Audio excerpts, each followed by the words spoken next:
Hola a todos y bienvenidos a otro podcast de Crianza Feliz y Segura. Hoy estamos grabando en persona en Costa Rica y estamos con las psicólogas Diala Castro y Mónica Berrocal. Muchas gracias por acompañarnos.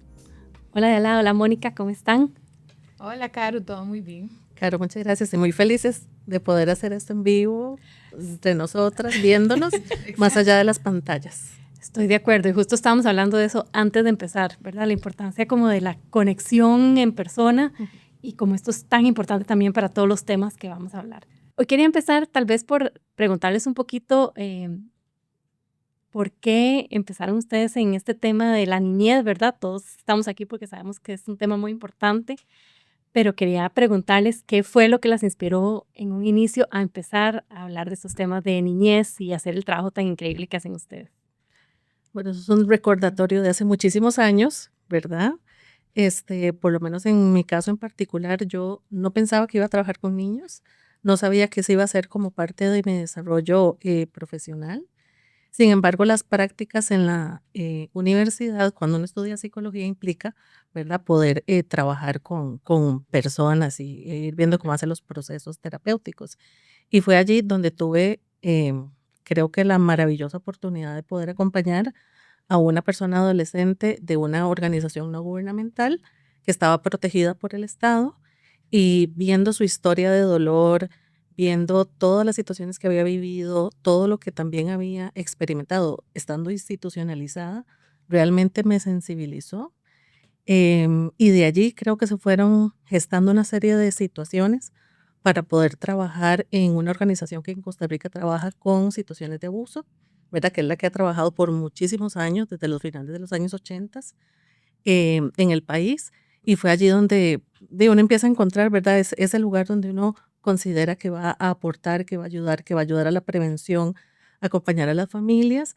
Y de ahí hasta el momento, creo que el recorrido no se detuvo, ¿verdad? Incluso a terminar en un proceso tan lindo como el podcast, porque trabajamos mucho el tema de prevención y de cómo acompañamos con ¿verdad?, las familias para poder mejorar todos los procesos, precisamente de acompañamiento con sus hijos e hijas. Entonces fue así como empezó el recorrido. Oh, qué lindo y qué importante ese acompañamiento y eso es lo que hablamos nosotros mucho aquí también, ¿verdad? Porque muchas veces ustedes trabajan como uno a uno o con familias, pero muchas veces no todos los chicos y no todos los adultos tienen la bendición de poder tener una persona como ustedes al lado de ellos cuando están pasando por estas cosas difíciles. Yo creo que parte por eso que empezamos este podcast también, como para poder hablar de algunos temas que a veces como que no queremos hablar, pero que es importante conversarlos. Sí, para mí fue un asunto de descubrir que la niñez, los primeros años de vida son los años de más potencial, en realidad, para cambiar las trayectorias del desarrollo. Todo lo que hagamos en esas etapas va a ser mucho más significativo que en otras etapas posteriores. No que no se puedan hacer impactos y cambios en otras etapas de la vida, del ciclo vital, pero definitivamente la etapa más potencial, hasta visto desde la neurociencia y de la plasticidad cerebral, es en la primera infancia, ¿verdad? En la infancia. Y a la vez, eso también hace que sea la etapa más vulnerabilidad y donde más también hay que protegerlos y más hay que estar encima de ellos para que puedan tener una trayectoria del desarrollo sana. Entonces, para mí creo que ese juego entre la vulnerabilidad y la potencialidad de la etapa fue lo que me hizo terminar metida en el trabajo conmigo.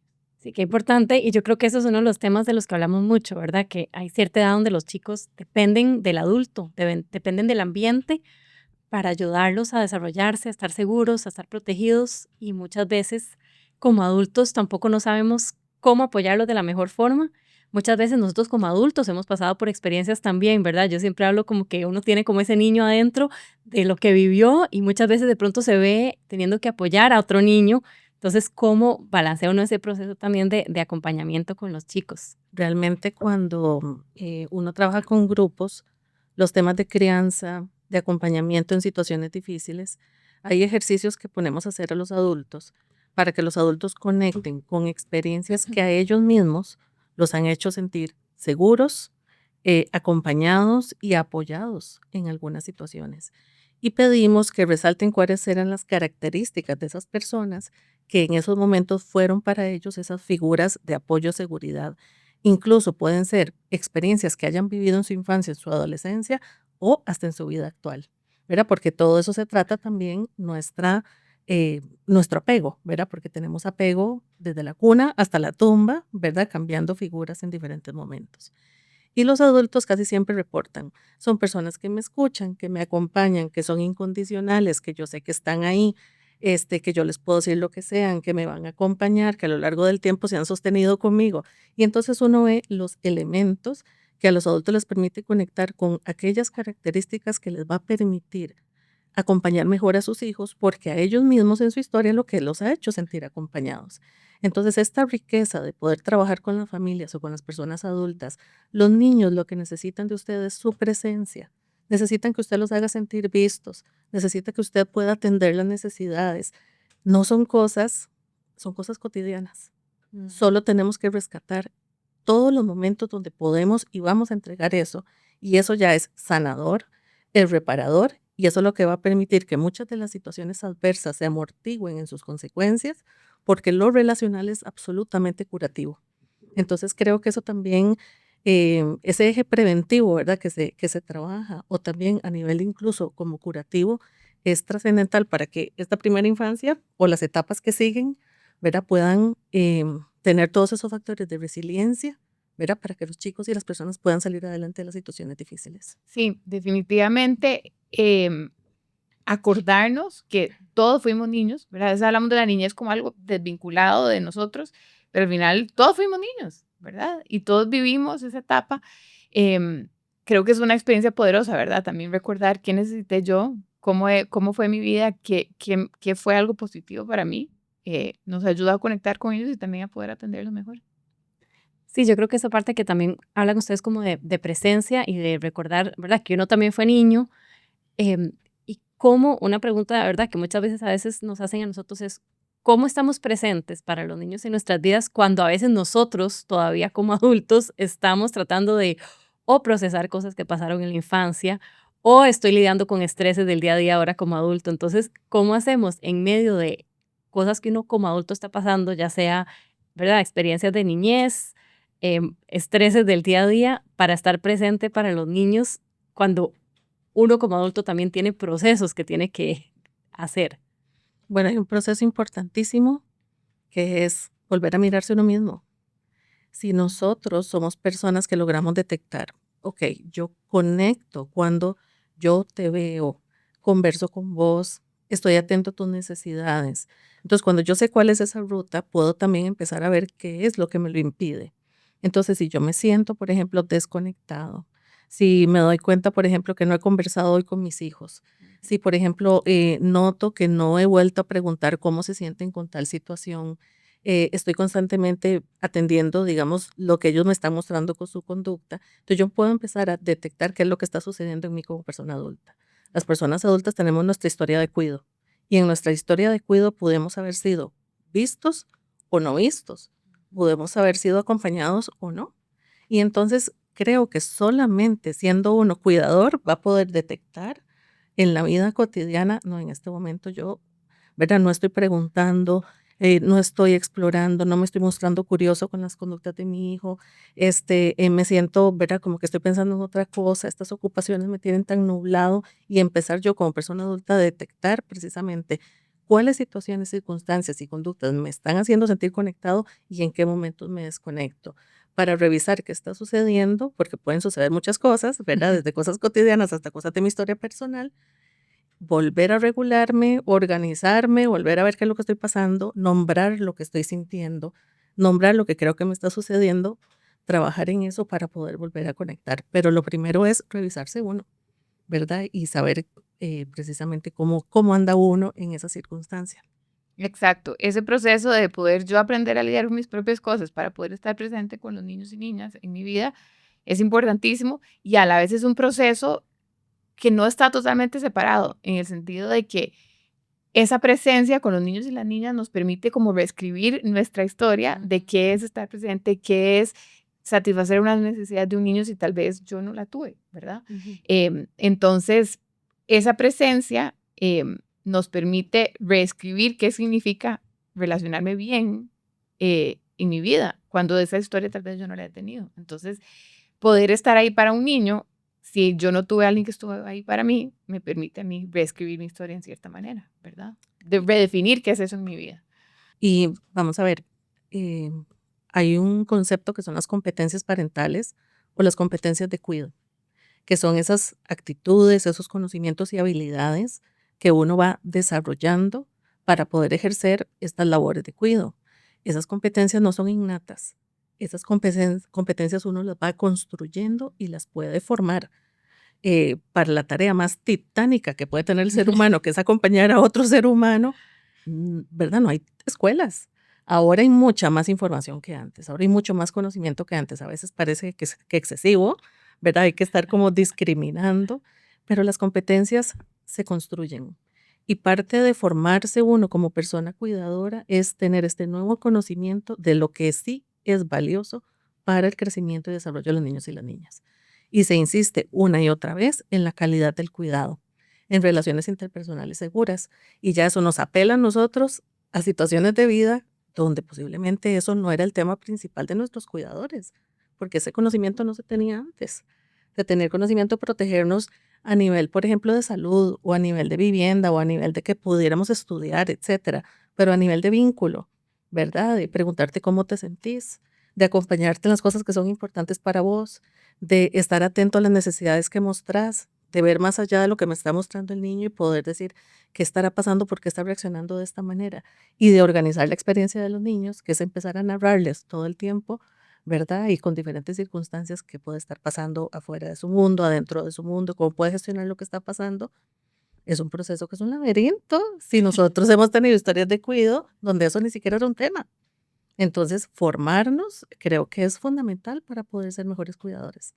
Esto yo creo que es clave, que muchas veces las personas que nos contactan, ya sean o padres de familia o profesores o abuelos o tíos, muchas veces yo creo que la gente siente como que ya deberíamos saber hacer esto, ya deberíamos poder hacerlo. Entonces hay como mucho juicio hacia uno mismo y también mucho miedo muchas veces de ver cosas que son riesgos, digamos, hablando de las experiencias adversas de la infancia, como que a veces uno le da miedo verlo porque siente que si lo ve puede que pase.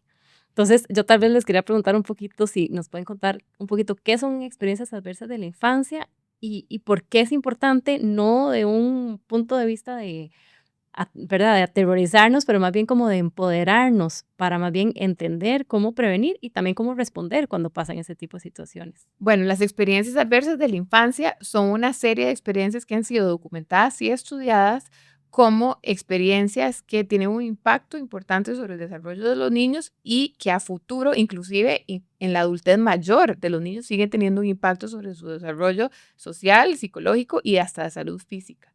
Personas que acumulan muchas experiencias adversas de la infancia tienden a tener más dificultades, inclusive a nivel de infartos, hipertensión, enfermedades hasta físicas, precisamente porque esos son experiencias que exponen a la persona a daños, a situaciones de estrés excesivo que impactan el desarrollo del cuerpo y de la parte emocional de la persona, la parte social también.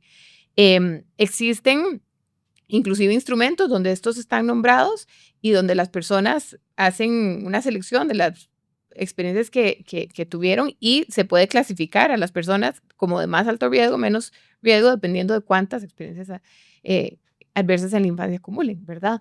Así como hay experiencias adversas en la infancia, también hay experiencias protectoras o positivas en la infancia, también, ¿verdad? Que funcionan a la inversa, como experiencias que más bien protegen la trayectoria del desarrollo de la persona. Uno de los puntos muy relevantes de las experiencias adversas es que típicamente, como son perjudiciales y suceden en etapas críticas del desarrollo, se constituyen una experiencia de estrés crónico. El estrés crónico es muy perjudicial para los niños y las niñas.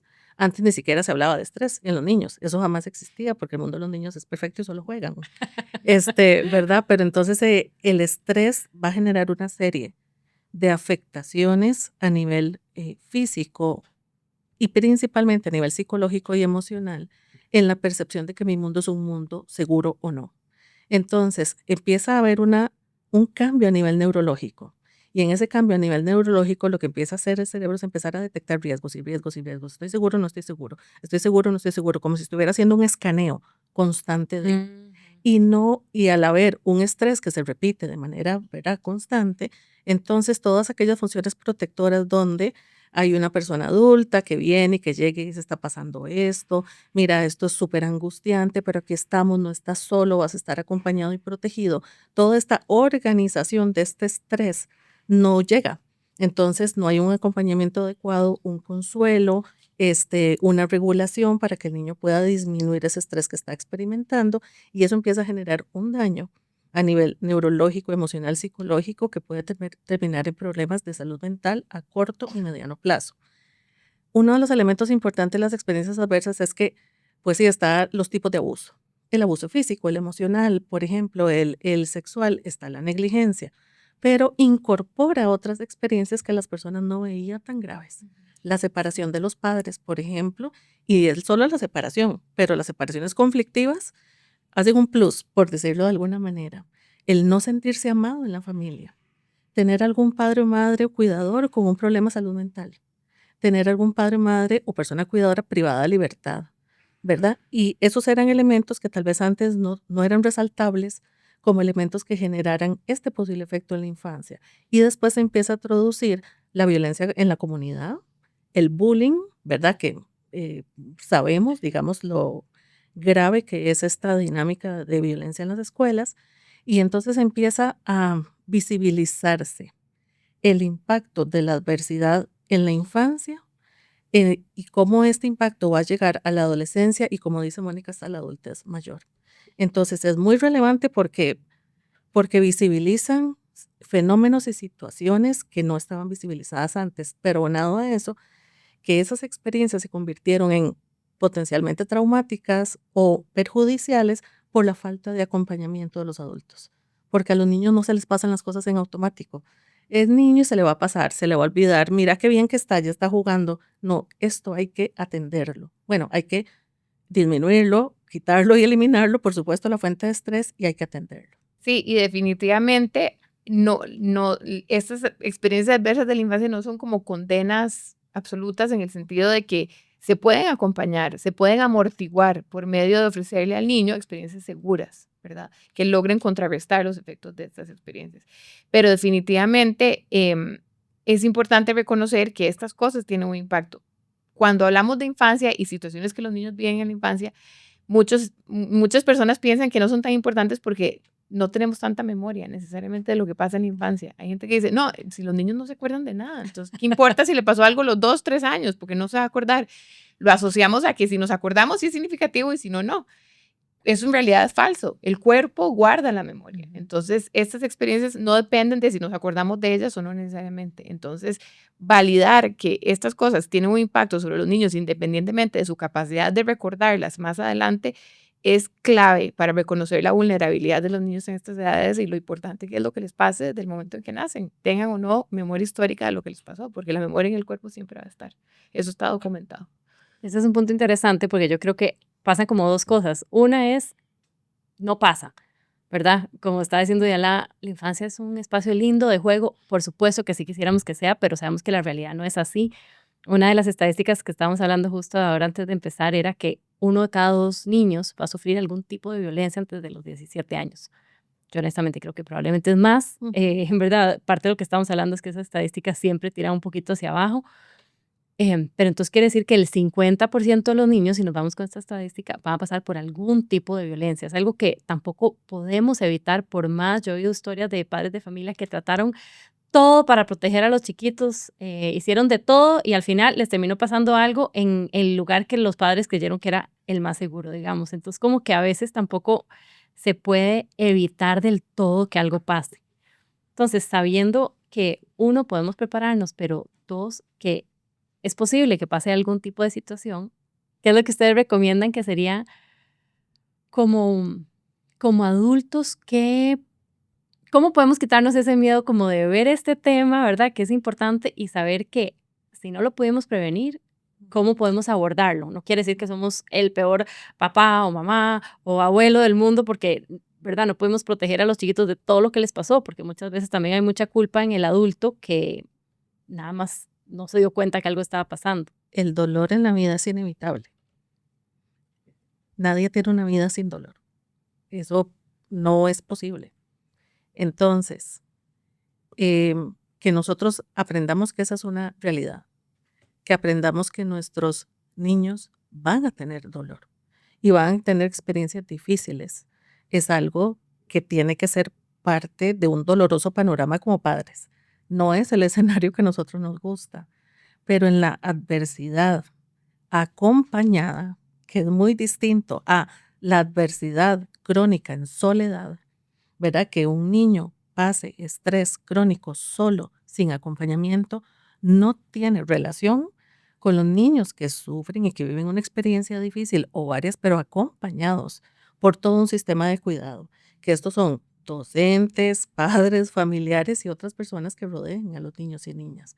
Entonces esa primera premisa ya nos trae como una responsabilidad de poder empezar a educarnos sobre cómo acompañar a las personas cuando sufren o cómo acompañar a los niños cuando la pasan mal y entender que eso no es un on y un off, ¿verdad? No es que entonces, bueno, hablamos de eso y ya todo esto pasó, ¿verdad? Pues como que tenemos una poca tolerancia para sostener que puede ser que a mi hijo o a este niño esto le duela por meses. Puede ser que se le desaten miedos, ¿verdad? Por esto que vivió por un largo tiempo, pero eso va a disminuir con el tiempo. Entonces también saber que muchas veces este acompañamiento requiere habilidades de nosotros, que esto puede pasar y va a pasar, incluso se puede crecer después de vivir experiencias difíciles si usted tuvo un buen acompañamiento, ¿verdad? Y que esto lleva un proceso, que esto no es rápido, que no es de un día para otro ni instantáneo. Y eso es lo que a veces, desde mi perspectiva, le está costando a muchos padres. No quieren que sus hijos sufran, hacen todo, cualquier cosa para evitar esto, ¿verdad? Que no es posible, pero además de eso le tienen mucho miedo al dolor. Y tenemos una cultura que ha evitado el dolor todo el tiempo, porque ahora incluso es como cómo estás bien y cómo resolver las situaciones y cómo cambiamos la perspectiva. O sea, está todo esto también que nos está bombardeando sobre la industria del bienestar, ¿verdad? Que tenemos que tener como lecturas adecuadas sobre la vida real que nosotros necesitamos acompañar en nosotros y en los niños.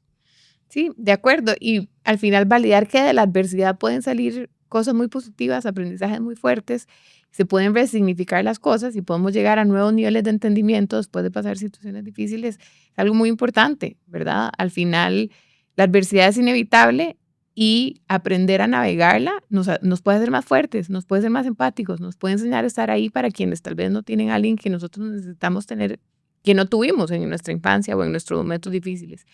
Em, entonces sí, al final reconocer que el dolor va a ser inevitable, pero que también nos ofrece oportunidades, creo que es muy importante, ¿verdad? No se trata de que todo sea perfecto, se trata de que podamos atravesar los momentos difíciles y poder resignificar nuestras experiencias para sentirnos más fuertes y estar más presentes para quienes tal vez van a también pasar por esos dolores y esas situaciones difíciles. Creo que hay que revisar mucho el tema del apego seguro, porque el apego seguro, ¿verdad? Todo este sistema de cuidado de las personas adultas para poder atender las necesidades de los niños y las niñas, hay necesidades físicas, pero hay necesidades emocionales, necesidades de aprendizaje, de mantener una relación cercana, puedan ser atendidas por las personas adultas, porque el apego seguro es un escudo protector para toda la vida. Entonces, si nosotros, y eso sería un podcast de 3 horas, ¿verdad? Pero si nosotros revisamos el tema del apego seguro y las condiciones que permiten a los niños sentirse acompañados y que para eso los niños empiezan entonces a predecir que este mundo le va a responder. Si yo la estoy pasando mal, sé que hay un adulto que me va a responder y ese es el mundo predecible que los niños empiezan a construir. Eso va a ser un escudo para toda la vida. Y entonces son niños que saben que pueden contar con las personas adultas y pueden recurrir a las personas adultas en situaciones, digamos, que les estén afectando. Y eso es, como decís vos, una oportunidad realmente muy valiosa. Qué lindo, porque yo creo que eso nos empodera a todos, que podemos hacer algo, porque, ¿verdad? Yo veo mucho de este tema, ¿verdad? Por la fundación estamos viendo este tema cada rato, ¿verdad? Desde temas de bullying, abuso físico, mental, sexual, ¿verdad? Todo tipo, después hasta todo el tráfico de niños. O sea, hay tantas cosas que están pasando que a veces puede ser abrumador por dónde empieza uno. Pero saber que si uno es un adulto seguro, que si uno trabaja las cosas que uno tiene que trabajar en uno también para estar presente, ¿qué diferencia puede hacer eso en las vidas de los niños? Y hasta yo creo que uno como adulto lo siente, cuando los adultos también pasamos por temas y a veces sentir que hay alguien al que uno puede acudir, y eso hablamos en el podcast pasado, ¿verdad? No tenemos que hacer todo solos, no tenemos que descifrar todo solos, ¿verdad? Los adultos que están pasando por algún tipo de acompañamiento a un niño no tienen que ni saber todo ni hacerlo todo ellos solos, ¿verdad? Yo creo que esto es un trabajo también que se tiene que hacer en comunidad y acompañarnos unos a otros en este proceso también. Y al final, pensando en ser este adulto seguro, a mí me gusta mucho ¿cuál es como la palabra? No es como una receta, pero sino como una clave para saber acordarme cómo puedo ser yo segura para alguien. Y es la D, la R y la I. La D significa disponibilidad. Estar disponible para los niños y las niñas. Estar ahí. La R significa que tengo la capacidad de dar una respuesta, de responder, ¿verdad? De si un niño me busca o hace alguna petición de acercamiento, que yo pueda responder a ella. Y la I significa el involucramiento emocional, que no solo voy a estar disponible y voy a poder tener capacidad de respuesta, sino también voy a involucrarme emocionalmente en el sentido de que voy a tener empatía, voy a conectar emocionalmente con el niño, voy a tratar de realmente entender su mundo emocional. Entonces ese es como un volado de cuáles son 3 cosas muy básicas que podemos hacer para ser estos adultos seguros para los demás. Estar disponibles, capacidad de respuesta y poder involucrarnos emocionalmente. Ayer estábamos con 300 profesionales del Ministerio de Educación y entonces, porque los docentes se sienten muy saturados y muy abrumados por lo que está sucediendo en las aulas. Sienten, ¿verdad?, que tienen alumnos muy desregulados con un montón de situaciones difíciles. Y entonces se devolvía una y otra vez la pregunta por parte de los expositores, o más bien la recomendación pero estamos conectando con estos muchachos, los estamos viendo como una persona y no como un problema. Estamos viendo que detrás de los conflictos hay una persona y le estamos preguntando, mira, contame qué pasó, ¿te puedo ayudar en algo? ¿Qué pasó desde que eso sucedió hasta el día de hoy, por ejemplo? Hemos trabajado en ponerle nombre a las cosas que están sucediendo, no para hacer un juzgamiento o un documento, sino para hacer una conexión real con estos muchachos. Y cuando uno conversa con personas adolescentes y con niños, ¿qué es lo que resaltan? ¿Me escucharon? ¿Vieron más allá de mis calificaciones, mis notas o mi comportamiento y se interesaron en mí? Que es exactamente lo que Mónica está diciendo. Entonces, muchas veces nos podemos sentir abrumados porque sentimos que esto es enorme, pero lo que nosotros podemos hacer en lo inmediato es enorme, ¿verdad? Y es precisamente gestar estas condiciones y cuando las personas se sienten vistas ya estamos abriendo un campo de oportunidad grandísimo para ir incidiendo poco a poco en las diferentes situaciones, ¿verdad?, que estamos como abordando desde una familia hasta un centro educativo y otros. Qué importante eso de ver a la persona, ¿verdad? Porque muchas veces vemos las acciones, ya sea si el niño pasó por una situación difícil, a veces solo vemos las acciones de lo que le pasó. O si un niño, un adolescente o hasta un adulto hizo acciones también que no eran positivas o que eran muy dañinas, también si solo los pegamos a esa acción, yo creo que tampoco pueden cambiar. O sea, yo sí creo que todo el mundo, lo que sea por lo que haya pasado o lo que sea que haya hecho, yo creo que nunca es tarde como para tomar una decisión y hacer las cosas diferentes, ya sea para sentir, ok, voy a agarrar esta experiencia negativa que me pasó para empoderarme, hacer algo positivo o, ok, tal vez necesito ayuda para cambiar un comportamiento que también está haciendo daño a los demás. Y yo creo que eso es ver más allá de las acciones, que a veces cuesta, ¿verdad? Cuando son muy dañinas hacia un lado o hacia el otro. Exacto. Sí, no solo fijarse en la capita, sino realmente entender qué hay detrás, porque detrás de toda conducta hay algo detrás. Y cuando hacemos el esfuerzo de poder ver eso, nos descubrimos cosas muy valiosas y muy importantes. Bueno, no, muchas gracias. Para concluir, quería preguntarles si tienen algún último tip o consejo sobre cómo, ¿verdad?, podemos nosotros seguir en el día a día abarcando este tema como adultos, como personas, como profesionales. A mí me parece, siempre hablamos de las acciones intencionadas, ¿verdad? Em, Uno de los marcadores de la salud mental de los niños y las niñas, de los adultos también, es sentirnos seguros. Por eso el podcast, ¿verdad?, tiene como uno de sus nombres, Crianza Segura. También es una crianza feliz. En este acompañamiento seguro, si nosotros tenemos esa clave, como mi hijo o mi hija o mi alumno o la persona que acompaño se puede sentir segura. ¿Qué lo hace sentir seguro? Y nosotros incluso lo preguntamos. ¿Qué te hace sentir seguro? ¿Verdad? ¿Qué necesitas de mí para sentirte acompañado? Para sentir que tengo interés en vos, para sentir que estoy presente, para sentir que estoy disponible. Ellos nos dan las claves, preguntémoslo, ¿verdad? En primera infancia y más chiquititos, nosotros tenemos que formarnos para saber cómo hacerlo, pero aprovechemos otros momentos, digamos, y etapas donde los niños nos pueden decir qué los hace sentir así, los adolescentes nos pueden decir qué los hace sentir así. Escuchemos eso, intencionemos nuestras acciones y pongámoslas en práctica. Es muy importante que cuando acompañamos niños y adolescentes dejemos de creer que nosotros tenemos la respuesta. Ellos nos pueden dar muchas de las respuestas que para cada uno van a ser significativas, porque lo que a vos te hace sentir acompañada posiblemente en mí tenga un componente especial, diferente. A los seres humanos nos hace sentir acompañados muchas cosas semejantes y eso por dicha, ¿verdad? Gracias a la teoría del apego lo tenemos clarísimo.